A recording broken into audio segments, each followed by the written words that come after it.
C'est un culte particulier. Le culte de la rentrée, c'est toujours un culte particulier parce que nous présentons tous les départements de l'Église afin que vous puissiez les connaître, afin que vous puissiez connaître le fonctionnement de notre Église et surtout que vous puissiez connaître les personnes qui sont à l'œuvre et qui occupent une responsabilité, qui sont investies dans l'œuvre de Dieu. Mais avant de faire passer tous les départements, les coordinateurs de départements et toutes les équipes qui sont investies dans notre Église, j'aimerais partager une pensée que Dieu a déposée sur mon cœur et je pense que c'est le désir le plus cher que j'ai pour cette année. C'est la pensée que Dieu, et elle s'affiche déjà devant vos yeux, c'est la pensée que Dieu m'a communiquée, c'est le mot d'ordre que Dieu m'a communiqué pour l'Église, pour cette année académique qui commence aujourd'hui, c'est « Il faut que je m'occupe des affaires de mon Père ». Déclaration de Jésus lorsqu'il avait 12 ans, qu'on trouve dans Luc chapitre 2 au verset 49, et c'est le désir de mon cœur. On reste encore sur le slide s'il vous plaît. Le désir de mon cœur, c'est... Je pense que c'est aussi le désir du cœur de Dieu, c'est de nous voir évoluer. Si vous êtes d'accord avec moi, vous pouvez répondre « Amen ». C'est de nous voir évoluer dans une église passionnée et passionnante. Si tu es d'accord avec moi, avec conviction, dis « Amen ». Une église passionnée de Jésus et une église passionnante. Mon désir et le désir qui est dans le cœur de Dieu, c'est que nous sommes une église où chacun se sent concerné par le réveil spirituel. Si tu es d'accord, tu dis Amen. Une église bouillante pour la gloire de Dieu. Et vous dormez là les amis. Une église bouillante pour la gloire de Dieu. Ah, c'est déjà un peu mieux là. Une église qui évolue dans la joie du Seigneur, c'est notre force. Une église qui grandit, une église qui communique de l'enthousiasme. Voilà mon rêve pour cette année. Le désir de mon cœur, le désir qui est dans le cœur de Dieu, c'est que nous soyons cette église-là. Une église qui se mobilise également pour la justice et qui va lutter contre les injustices qu'il y a autour de nous. Une église qui ose l'évangélisation par tous les moyens. Il n'y a pas qu'une façon d'évangéliser, il y en a 10 000, il y en a des centaines de milliers. Il y a 1001 façons d'apporter le message de l'évangile. Et je désire au plus profond de mon cœur, pour cette année qui commence, que nous soyons une église où le feu du Saint-Esprit se répand sur tout le monde. Une église où les baptêmes s'enchaînent, se multiplient, les nouvelles naissances. Une église qui va de l'avant et qui est portée par un idéal. Porté par un idéal extraordinairement élevé, l'idéal que Dieu vient déposer sur notre cœur. Une église, c'est mon rêve, c'est mon désir, que nous soyons cette église-là, une église qui est portée par une vision que Dieu vient déposer. Ce matin, le mot d'ordre pour la rentrée, c'est vivre avec l'idéal de Jésus. Et l'idéal de Jésus, eh bien... Vous savez, depuis toujours, dans l'histoire de l'humanité, dans l'histoire de tous les hommes, les personnes qui ont accompli les plus belles réalisations ont toutes été portées par un idéal élevé. C'est vrai, dans le monde de la science, de la médecine, ce sont les hommes qui étaient portés par un idéal qui ont fait progresser la médecine par leurs recherches, par leurs trouvailles. C'est vrai pour le monde politique, c'est des hommes comme Martin Luther King, portés par un idéal qui ont fait reculer l'injustice raciale aux États-Unis. C'est des hommes qui ont payé même de leur propre vie parce qu'ils étaient portés par un idéal. Et tous les hommes et toutes les femmes qui, dans l'histoire de l'humanité, ont réalisé de grandes choses, et je crois que nous sommes destinés à vivre de grandes choses. Allô ? Eh bien, ce sont des hommes et des femmes qui étaient portés par un idéal très élevé. Et la personne qui accomplit l'idéal le plus élevé, alors écoutez bien ceci, c'est vraiment très important, c'est Jésus. Je pense que Jésus est sur la terre la personne qui a été portée par l'idéal le plus noble, le plus élevé et le plus pur. Et à l'âge de 12 ans, il était déjà parfaitement conscient de son idéal. Il était parfaitement lucide. Il connaissait la vision, il connaissait sa mission et il va faire une déclaration qui est sous vos yeux, extraordinairement puissante. Et ce sera le mot d'ordre pour nous tous ce matin. Il faut que je m'occupe des affaires de mon Père. Alors on va lire rapidement ce contexte où Jésus a fait cette déclaration. Luc chapitre 2, à partir du verset 42. Lorsque Jésus eut 12 ans, donc c'est un ado. Est-ce qu'il y a des ados au milieu de nous? Est-ce qu'il y a des jeunes? On en a. Eh bien, Dieu veut les bénir. Il y a des enfants, il y a des jeunes, il y a des ados, il y a des moins jeunes. Et lorsque Jésus eut 12 ans, la Bible nous dit, ils montèrent à Jérusalem selon la coutume de la fête. Ils montent à Jérusalem, comme tous les Juifs montaient à Jérusalem à l'occasion des 3 grandes fêtes. Puis, quand les jours furent écoulés, donc ils sont restés là probablement, certainement, un peu plus d'une semaine, parce que la fête dure une semaine. Quand les jours furent écoulés et qu'ils s'en retournèrent, l'enfant Jésus resta à Jérusalem, mais ses parents ne s'en aperçurent pas. C'est quand même assez drôle ça, hein, qu'on oublie un enfant quelque part et pendant une journée de marche, pensant qu'il était avec ses compagnons de voyage, ils firent une journée de chemin et le cherchèrent parmi leurs parents et leurs connaissances. Alors vous imaginez un peu la scène, hein? Jésus est là, 12 ans, il vit un beau moment avec sa famille à Jérusalem pendant la fête, et puis il retourne à la maison, et là, les parents se rendent compte, après une journée, que leur enfant n'est pas avec eux. Marie et Joseph commencent à paniquer, mais ils ne le trouvent pas et retournent à Jérusalem en le cherchant. Au bout de 3 jours, vous imaginez, il a fallu 3 jours pour retrouver Jésus. Vous avez le temps d'être angoissé, n'est-ce pas? Une journée, déjà, moi ça m'est déjà arrivé de perdre mes enfants quand ils étaient petits, de vue pendant quelques secondes.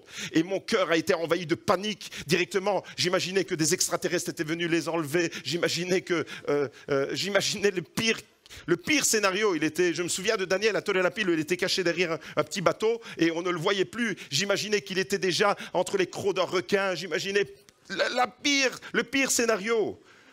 Après à peine quelques secondes, et là, pendant une journée, il n'est pas là. Et puis ils reviennent à Jérusalem et pendant 3 jours, ils cherchent l'enfant et ils ne le trouvent pas. Et ils le trouvent enfin au bout de 3 jours dans le temple, assis au milieu des docteurs, les écoutant et les questionnant.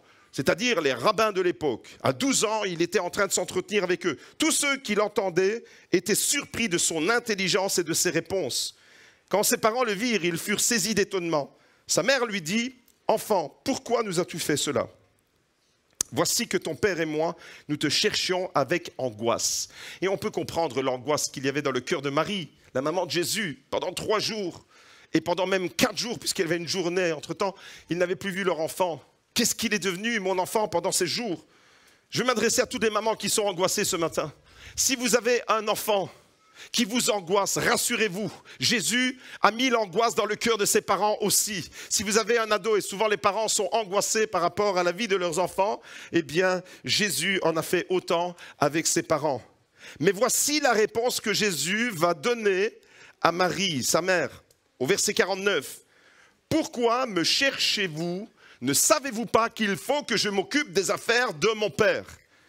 Quelle déclaration extraordinaire! Un ado, 12 ans, l'idéal de Jésus, tout au long de sa vie, l'idéal, porté par un idéal, ce qui a accompagné la vie, le ministère de Jésus, l'accomplissement de toute sa vie terrestre, c'était s'occuper des affaires de son père. Alors écoutez bien ceci, la plus belle vie que je vous souhaite, je prie pour vous et j'espère que Dieu puisse vraiment vous bénir et vous conduire dans la plus belle vie qui soit. Eh bien, la plus belle vie que je puisse vous souhaiter, c'est que vous aussi, vous puissiez vous occuper des affaires de votre papa, des affaires de votre Père Céleste. Est-ce que ce matin, l'Église est prête à dire avec moi, il faut que je m'occupe des affaires de mon Père? Est-ce que tu es prêt à faire cette déclaration? Ça demande du sérieux. S'occuper des affaires de son Père, ça demande du sérieux. On ne peut pas, c'est le culte de la rentrée et cette parole s'adresse à tous ceux qui sont investis dans un département qui occupe une place de fonction, de responsabilité ou tout simplement de service. Il faut que je m'occupe des affaires de mon Père. Ça implique automatiquement un grand sens des responsabilités. On ne fait pas l'œuvre de Dieu, on ne s'occupe pas des affaires de notre Père n'importe comment. Et j'aimerais vous dire ce matin, parce qu'il y a des promesses à cette parole, il y a des promesses qui découlent de celui qui veut sérieusement s'occuper des affaires de son papa, de son Père Céleste, eh bien il y a des conséquences. Et tant que nous sommes dans les affaires de notre Père, tant que nous sommes dedans, parce qu'il y a des affaires qui concernent notre Père et puis il y a des affaires qui ne le concernent pas. Mais tant que nous décidons d'être dans les affaires du Père, nous n'avons pas le temps de nous chamailler. Vous savez, souvent, il y a des chamailleries, même entre chrétiens, dans les familles, dans les églises, il y a des chamailleries, etc. Il y a des rivalités, il y a des jalousies, il y a des frustrations. Tant que nous sommes dans les affaires de notre Père, on n'a plus le temps de se chamailler, on n'a plus le temps de convoiter, on n'a plus le temps de se disputer. Pourquoi? Parce que nous sommes préoccupés par autre chose. Nous sommes préoccupés par les affaires de notre Père.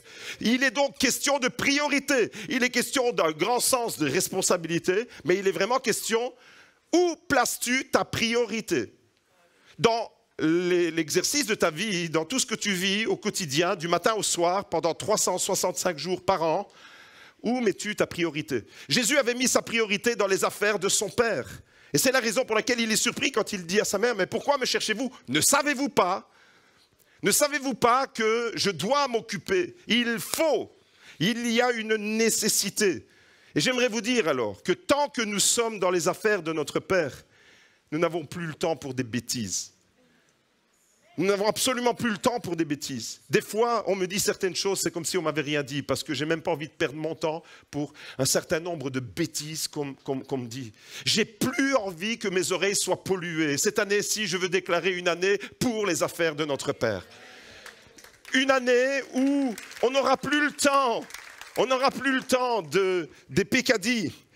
Une année où tous ensemble, on va déclarer aujourd'hui focus sur les affaires de notre Père.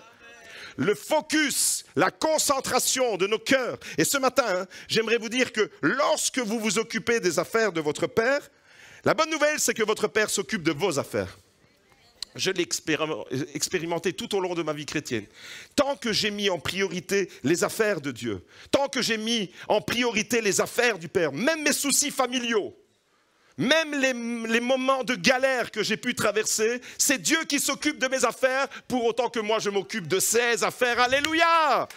Il y a toujours un bienfait à s'occuper des affaires du Père. Et ce matin, j'aimerais faire naître en toi le désir de t'occuper. Si ce n'est pas encore le cas, tu peux commencer ou tu peux recommencer à t'occuper des affaires de ton Père. Lorsque on s'occupe des affaires de notre Père, il arrive des choses extraordinaires. C'est merveilleux de s'occuper des affaires du Père, parce que quand on s'occupe des affaires de notre Père, les chrétiens grandissent avec les bonnes priorités. Ils deviennent matures. Une église où tout le monde s'occupe des affaires de son Père, c'est une église mature. C'est une église qui grandit avec les bonnes priorités. C'est une église où l'œuvre de Dieu prospère. Est-ce que vous avez envie de voir l'œuvre de Dieu prospérer ce matin? Occupe-toi des affaires de ton Père. Si tu as envie de voir l'œuvre de Dieu prospérer, ça passera inéluctablement par cette consécration de ton cœur que Dieu te réclame ce matin. Il faut que tu t'occupes des affaires de ton papa. Il faut que tu t'occupes avec ton cœur, avec ton temps, avec ton énergie, avec ton argent. Il faut que tu t'occupes des affaires du royaume. Quand tu t'occupes des affaires, quand l'Église, quand les chrétiens s'occupent des affaires de leur papa, le papa céleste que nous avons qui est merveilleux, l'Église grandit. Pourquoi? Parce que l'Église est dans l'évangélisation, l'Église est dans le témoignage, l'Église est dans la propension, l'Église répand l'amour, l'Église évolue dans un environnement, dans une atmosphère paisible. C'est extraordinaire. Tu t'occupes des affaires de ton Père, il y a des conséquences. Des âmes sont sauvées. Tu t'occupes des affaires de ton Père. Ton collègue, tu l'amènes à Christ parce que tu lui témoignes de l'amour de Dieu. Il y a des âmes qui sont sauvées. T'occuper des affaires de ton Père, c'est rendre l'évangélisation efficace. C'est une église qui a un réel impact dans la société. Les activités du royaume de Dieu qui se multiplient. C'est ça, s'occuper des affaires du Père. La puissance de Dieu peut se manifester librement parce que nous nous occupons de ses affaires. C'est extraordinaire, la gloire de Dieu est révélée du ciel sur l'Église. Pourquoi? Parce que nous nous occupons des affaires de notre Père. Et j'aimerais attirer l'attention. Où as-tu mis ces derniers temps? Le temps des vacances est fini. Le temps de l'été est derrière nous. Et c'est toujours un temps de relâchement. Et pendant ce temps-là, tu as mis tes priorités ailleurs. Mais ce matin, Dieu te dit, où as-tu mis tes priorités? Mais même si tu t'es trompé pendant plusieurs semaines, parce que tu t'es relâché, il est temps pour toi de t'occuper des affaires de ton Père. Il est temps pour toi Ça peut peut-être vous troubler un peu, mais Dieu est en train d'aller vous chercher là où vous êtes retranchés ce matin. Là où vous êtes cachés, peut-être derrière une façade. Jésus, lui, était pleinement convaincu à l'âge de 12 ans et il fait une déclaration. Il faut que je m'occupe. Il faut, c'est quoi il faut? Il faut, c'est une nécessité. Ce n'est pas une activité de loisir. Ce n'est pas une activité pour se distraire. L'église n'est pas là pour nous distraire, même si ça fait plaisir d'être en église. L'église n'est pas là pour qu'on passe du beau temps seulement. Il faut, c'est une nécessité. Il faut, c'est une urgence. Il faut, c'est vraiment une priorité. Est-ce que ce matin, tu peux dire avec moi, je veux mettre ma priorité et je veux prendre au sérieux la nécessité et l'urgence de m'occuper des affaires du Père. Ou peut-être que tu as volontairement délaissé les affaires du Père. Comprenez, alors que ce matin, Dieu nous rappelle qu'il faut s'adresse non pas seulement à Jésus quand il avait 12 ans, mais à chacun d'entre nous. Littéralement, dans cette phrase, il faut, littéralement, la phrase dit ceci. Il faut, si on traduit littéralement, on devrait traduire par « il faut que je sois dans les affaires de mon Père ». C'est le verbe « enai » qui est utilisé en grec. Et « enai », le verbe signifie « être ou exister ». Qu'est-ce que ça veut dire? Eh bien, on pourrait comprendre en d'autres termes l'expression de Jésus, c'est « j'existe vraiment » tant que je suis dans les affaires de mon Père. Mon existence prend un sens. Ma vie prend un sens réel. Vraiment, le vrai sens de ma vie, c'est d'être dans les affaires de mon Père. Et quand je suis en dehors des affaires de mon Père, je suis en train de vivoter. Je suis peut-être en train même de me perdre et de perdre mon temps. Mais quand je suis dans les affaires de mon Père, j'existe vraiment. Le sens de ma vie, c'est d'être dans les affaires de mon Père. Est-ce que ce matin, l'Église peut dire Amen? Je veux être dans les affaires de mon Père. Je veux m'épanouir dans les affaires de mon Père. Je veux exister dans les affaires de mon Père. Et tant que tu n'auras pas compris, mon frère, ma sœur, que les affaires du Père, c'est le sens de ta vie, alors malheureusement, tu passeras à côté de ton existence. Et c'est comme ça qu'on peut passer des mois et des années vraiment à tourner en rond et à perdre le temps que Dieu nous a donné. Le temps, ce n'est pas de l'argent, le temps, c'est la vie. Tu perds ton temps, tu perds ta vie, en fait. Et c'est comme ça qu'on peut perdre des années de notre vie en dehors des affaires de notre papa. Et ce matin, j'invite l'Église tout entière, du plus petit au plus grand. Il y a des enfants là-bas. Il faut qu'ils s'occupent des affaires de leur papa céleste. Il y a des aînés avec des cheveux blancs qui n'ont plus de cheveux. Vous devez aussi vous occuper des affaires de votre papa. Il y a des mamans, il y a des adolescents, il y a des jeunes, il y a des responsables et il y a des hommes et des femmes qui sont investis. Tous ensemble, GLC Beaudour, il faut que nous nous occupions des affaires de notre papa. Voilà le mot d'ordre pour 2024, ici, cette année qui commence devant nous. Et j'aimerais le dire alors à toutes les personnes qui vont défiler. Il y a tous les groupes qui vont défiler devant nous, tous ceux qui sont investis dans un département, tous ceux qui sont investis dans une responsabilité. Je dis, il faut que tu t'occupes des affaires de ton Père. Allô? À tous ceux qui sont enfants de Dieu, est-ce qu'il y a des enfants de Dieu ce matin? Levez la main si vous êtes un enfant de Dieu. Est-ce qu'il y a des disciples de Jésus ce matin? Levez l'autre main. Est-ce que tous les enfants de Dieu peuvent se mettre debout ce matin? Alléluia. Alors tout ce peuple qui est devant moi, ce peuple nombreux qui est devant moi, il faut que tous ensemble, nous nous occupions des affaires de notre papa. Et alors le royaume de Dieu va se manifester dans toutes les sphères de la société. Là où vous êtes investis, dans ton travail, tu t'occupes des affaires de ton papa. À la maison, tu t'occupes des affaires de ton père. Dans l'église, dans le département où tu sers, à la cuisine, avec les enfants, avec les ados, avec les jeunes. Waouh! Quand tu chantes la louange, quand tu lis de la louange, quand tu es derrière ton clavier, quand tu es avec ta basse, ta guitare, ta batterie, il faut que je m'occupe des affaires de mon Père. Quand je nettoie l'église, il faut que je m'occupe des affaires de mon Père. Quand je tond les pelouses, il faut que je m'occupe des affaires de mon Père. Waouh, c'est bon ça. Si tout le monde prend conscience que c'est une priorité, ça va exploser au milieu de nous. Est-ce que vous avez envie que ça explose vraiment? Alors il faut qu'on s'occupe des affaires de notre papa. Les affaires du Père, ça inclut quoi? En réalité, les affaires du Père, ça inclut par exemple l'évangélisation. Quand tu t'occupes des affaires du Père, tu partages la bonne nouvelle à ceux qui ne connaissent pas Jésus. Quand tu as quelqu'un devant toi, tu amènes l'évangile dans la vie de cette personne. Tu t'occupes des affaires du Père. Le service, le ministère, ça inclut le service du ministère, c'est-à-dire que tu t'engages dans l'Église pour servir les autres. Le mot ministère, il est souvent mal compris dans les églises, parce que c'est comme si, ministère, on était un ministre. Mais en réalité, ça veut dire service. Tu es un serviteur quand tu es un ministre. Je suis ministre de l'Évangile, je suis un serviteur de l'Évangile. Je suis votre serviteur en tant que pasteur. Je ne suis pas au-dessus de vous, je vous sers en vous apportant la parole de Dieu, la prière, le soutien, les encouragements. On est serviteurs les uns des autres.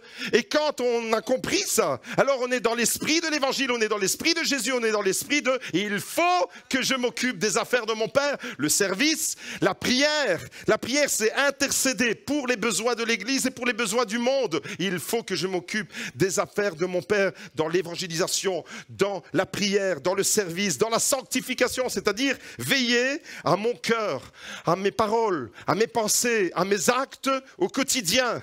C'est vivre avec les valeurs du royaume de Dieu. C'est ça, vivre et être dans les affaires du Père Céleste. Et ça requiert une chose. Ce matin, je t'invite et j'invite tous ceux qui sont investis ou qui ont été investis, qui se désinvestissent ou qui voudraient être investis autrement. Ça nous invite à la réflexion. Est-ce que tu fais l'œuvre du Père avec sérieux?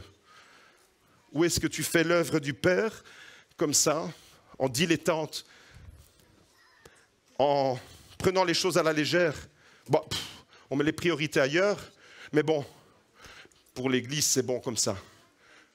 Est-ce qu'on fait vraiment les choses dans cet esprit qui animait Jésus? Jésus est l'homme qui a été le plus impactant et révolutionnaire de l'histoire de l'humanité parce qu'il était porté par cet idéal. Et il n'a jamais perdu de vue, à aucun moment donné de sa vie, déjà à 12 ans, il en était conscient, il n'a jamais perdu de vue la priorité. Il faut que je m'occupe des affaires de mon Père. Quand il s'est retrouvé avec les disciples au bord du lac, il faut que je m'occupe des affaires de mon Père. Quand il était devant les malades, devant les aveugles, devant les paralytiques, il faut que je m'occupe des affaires de mon Père. J'amène la guérison. Quand il prêchait l'évangile du royaume dans les synagogues, dans les villes et les villages, en Galilée, à Jérusalem, il faut que je m'occupe des affaires de mon Père. Il n'a jamais perdu de vue cet objectif. Et quand il est monté sur la croix, quand il a versé son sang pour toi et pour moi, il faut que je m'occupe des affaires de mon Père. Voilà la nécessité.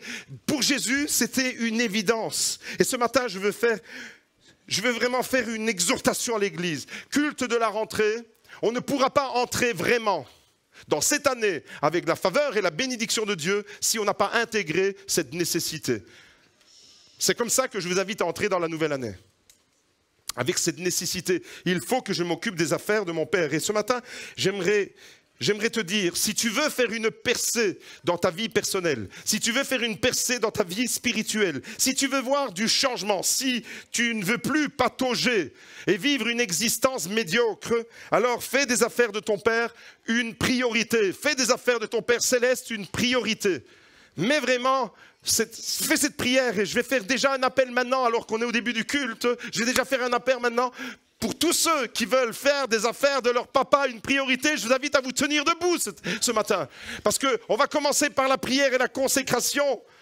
Église de Beaudour, j'aimerais dire à chacun, vous qui êtes bien engagés depuis longtemps, vous qui nous connaissez depuis peu, et peut-être même vous qui êtes arrivés hier dans l'église, Église GLC Beaudour, il faut, c'est ta priorité. Est-ce que tu peux dire amen? Il faut. C'est ma priorité, c'est ma motivation. Je vais aller la trouver où, ma motivation? Vous savez, il y a de la frustration des fois dans la vie chrétienne. On peut être frustré dans la vie chrétienne parce que les choses ne vont pas comme on avait envie que ça se déroule. Mais malheureusement, j'ai découvert que la frustration est une très mauvaise source d'inspiration. Parce qu'elle nous enlève, la frustration, elle nous enlève la motivation, la passion, l'orientation. La frustration, quand tu es frustré dans l'œuvre de Dieu, eh bien, tu es démotivé, ça t'enlève, ça te vole, ça te retire toute l'énergie dont tu as besoin pour être dans les affaires du Père. La frustration est très mauvaise inspiration parce qu'elle te prive de cette motivation, de cette passion et de cette orientation, de cette direction que tu dois emprunter. Mais ce matin, il faut, je veux le dire avec vous, Église, ensemble, nous le disons, dites-le avec moi, il faut que je m'occupe des affaires de mon Père. C'est ma priorité. Ce sera à partir d'aujourd'hui, je le mets. Écris-le dans ton agenda, dans ton calepin, que ce soit électronique ou par papier. Écris-le, 22 septembre 2024, il faut que je m'occupe des affaires de mon Père. C'est ma priorité, c'est ma motivation, c'est mon idéal et ce sera ma vision pour cette année. Allô l'église, est-ce que vous êtes là? Est-ce que je peux entendre l'église dire amen? Et quand vous êtes imprégné alors de cette vision-là, quand on en est imprégné, que ça sort par tous les pores de notre corps, quand on est imprégné de cette vision, de cet idéal, rien ne peut nous arrêter. Absolument rien ne peut nous arrêter. Jésus, il n'y a rien qui a pu l'arrêter. Pourquoi Jésus ne s'est-il pas fait détourner de sa vision? Parce qu'il était dans les affaires de son Père. Mais dès que tu perds de vue les affaires de ton Père, tu vas commencer à dévier. Et tu vas être stoppé, tu vas être ralenti, tu vas être bloqué, tu vas être frustré. Il faut que je m'occupe des affaires de mon Père. Plus vous êtes imprégné de la vision et plus votre niveau de motivation sera élevé. Plus votre niveau de motivation sera élevé et plus vous serez passionné. Je rêve d'une église passionnée, passionnante pour Jésus. Comment est-ce qu'on peut le devenir davantage? Parce qu'on l'est déjà. Comment est-ce qu'on peut entretenir ça en restant dans les affaires de notre Père? J'invite chaque personne ce matin à faire un examen de conscience devant Dieu, dans la responsabilité qui a été la tienne dans cette année qui vient de s'écouler d'un point de vue académique. Comment tu fais la volonté du Père? Comment t'es-tu occupé des affaires de ton Père? Avec quelle consécration, avec quel sérieux, quel est le sens des responsabilités que tu as assumées? Je vais terminer là ma pensée ce matin. Parce que ce sera vraiment la parole qui va accompagner tous les groupes qui vont défiler devant nous. Il faut que je m'occupe des affaires de mon Père. Il faut que je sois dans les affaires de mon Père. Ce matin, tu peux le dire avec moi. Puisqu'il faut que je sois dans les affaires de mon Père, alors je le ferai. Alors je le ferai, alors j'y serai dans les affaires de mon Père. Vous êtes rassis trop tôt, les amis. Parce que celui qui veut dire, puisqu'il faut le faire, alors je le ferai. Puisqu'il faut y être, alors j'y serai. Eh bien, que tout cela se tienne debout ce matin. Et tous ceux qui veulent vraiment être dans la volonté du Père et faire les choses du royaume de Dieu avec sérieux, je vous invite à vous tenir debout et à faire cette déclaration avec moi. Tous ensemble, nous voulons le déclarer. J'invite l'Église à le déclarer ce matin avec moi. C'est le verset de Luc 2, verset 49 qui va nous accompagner tout au long de cette année. Dites-le avec moi. L'Église, faisons retentir cette parole extraordinaire. 1, 2, 3. Il faut que je m'occupe des affaires de mon Père. Amen, amen, amen. Alléluia.